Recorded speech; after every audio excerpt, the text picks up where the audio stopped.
Urea కష్టాలు సామాన్య రైతులకే కాదు, మాజీ మంత్రి సత్యవతి రాథోడ్కు తప్పలేదు. మహబూబాబాద్ జిల్లా కురవి మండలంలోని స్వగ్రామమైన పెద్దతండాలో సత్యవతి రాథోడ్కు 5.5 ఎకరాల భూమి ఉండగా వివిధ పంటలు సాగు చేస్తున్నారు.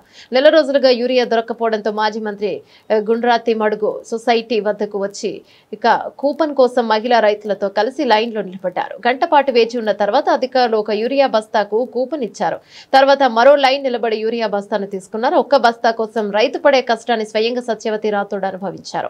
అమలుగాని హామీలిచ్చి అధికారంలోకి వచ్చిన కాంగ్రెస్ ప్రభుత్వ చేతగానితనం వల్లే రైతులు కష్టాలు పడుతున్నారని మాజీ మంత్రి సత్యవతి రాథోడ్ ధ్వజమెత్తారు. గుండ్రామతి మడుగు సొసైటీ ఎదుట ఆమె మీడియాతో మాట్లాడుతూ నెల రోజులుగా రైతులు నాట్లు పనులను వదిలి క్యూలో నిలబడుతున్నారని పేర్కొన్నారు. 10 ఎకరాలు ఉన్న రైతు ఒక్క బస్తా యూరియా ఏం చేసుకుంటారో ప్రజాప్రతినిధులు చెప్పాలని నిలదీశారు. రైతు కష్టాలు చూస్తే రాష్ట్ర ప్రభుత్వానికి దున్నపోతు మీద వాన కురిసినట్లుగా ఉందని ఎద్దేవా చేశారు. అందరికీ నమస్కారం. ఈరోజు గుండ్రాతి మడుగు సొసైటీకి సంబంధించి యూరియా కోసం నేను కూడా ఈ సొసైటీలో రైతును. నాకు 5.5 ఎకరాల భూమి ఉంది. ఇప్పటివరకు ఒక బస్తా యూరియా కూడా రాలేదు.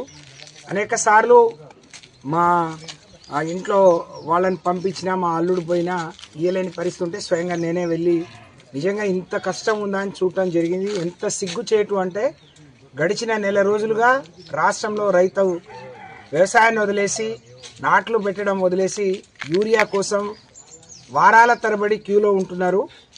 10 ఎకరాలున్నా 5 ఎకరాలున్నా ఒక్క బస్తా మాత్రమే ఇస్తున్నారు. ఇది చాలా దుర్మార్గం. ఈ ప్రభుత్వం మీద యూరియా రైతుల కష్టాలు చూస్తే ఈ ప్రభుత్వం మీద మరి దున్నపోతు మీద వానబడ్డట్టు ఉంది తప్ప ఈ రాష్ట్ర ప్రభుత్వానికి రేవంత్ రెడ్డి గారికి చీమ కుట్టినట్టు లేదు.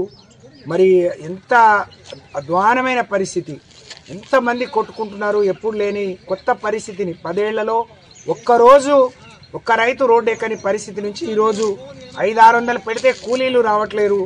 కానీ వాళ్ళ వేసిన పొలాల్లో దిగుబడి రాదని ఎకరానికి ఒక బస్తా ఇచ్చినా బాగుండు.